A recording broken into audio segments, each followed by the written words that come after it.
കഴിഞ്ഞ 5 വർഷമായി ഈ തടവുകാരൻ കഴിയുന്നത്ര വേഗത്തിൽ ജയിലിൽ നിന്ന് രക്ഷപ്പെടാൻ കട്ടിലിനടിയിൽ തൂങ്ങിക്കിടന്ന് പരിശീലിക്കുകയായിരുന്നു.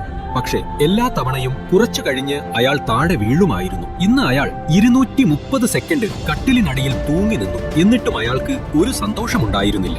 ജയിലിനുള്ളിൽ നമ്പർ പ്ലേറ്റുകൾ ഉണ്ടാക്കുന്ന ജോലിയും അയാൾക്കുണ്ടായിരുന്നു. ആരും ശ്രദ്ധിക്കാത്തപ്പോൾ അയാൾ പതുക്കെ നമ്പർ പ്ലേറ്റ് പൊട്ടിക്കുകയും കേടായ നമ്പർ പ്ലേറ്റ് ആണെന്ന് പറഞ്ഞ് കാവൽക്കാരനെ കാണിക്കുകയും ചെയ്യുമായിരുന്നു. ഇത് കേട്ട് കാവൽക്കാരൻ നമ്പർ പ്ലേറ്റ് ചവറ്റുകുട്ടയിൽ എറിയാൻ ആവശ്യപ്പെടുമ്പോൾ അയാൾ അത് വലിച്ചെറിയുന്നതിന് പകരം മറ്റൊരു പെട്ടിയിൽ ഒളിപ്പിക്കുമായിരുന്നു. ഒരു ദിവസം അയാൾ കേടായ നമ്പർ പ്ലേറ്റ് ഉപേക്ഷിക്കാൻ കെട്ടിടത്തിന് പുറത്തേക്ക് നടക്കുമ്പോൾ അവിടെ ഡ്രൈവറും പോലീസും സംസാരിക്കുന്ന തിരക്കിലായിരുന്നു. ഈ അവസരം മുതലെടുത്ത് അയാൾ വേഗത്തിൽ പോലീസ് ബസിനടുത്തേക്ക് പോയി തന്റെ പദ്ധതി പ്രകാരം നമ്പർ പ്ലേറ്റ് തുറന്ന് ബസിനടിയിൽ ഒളിച്ചു. ബസ് ജയിലിൽ നിന്ന് പുറപ്പെടാൻ ഒരുങ്ങുമ്പോൾ ചില കാവൽക്കാർ പരിശോധനയ്ക്കായി വന്നു. എന്നാൽ അയാളുടെ ശരീരം മുഴുവൻ പ്ലേറ്റുകൾ കൊണ്ട് മൂടിയിരുന്നതിനാൽ അവർക്ക് ബസ്സിനടിയിൽ അയാളെ കണ്ടെത്താൻ കഴിഞ്ഞില്ല. അങ്ങനെ ബസ് അയാളെയും കൊണ്ട് പുറത്തേക്ക് പോയി.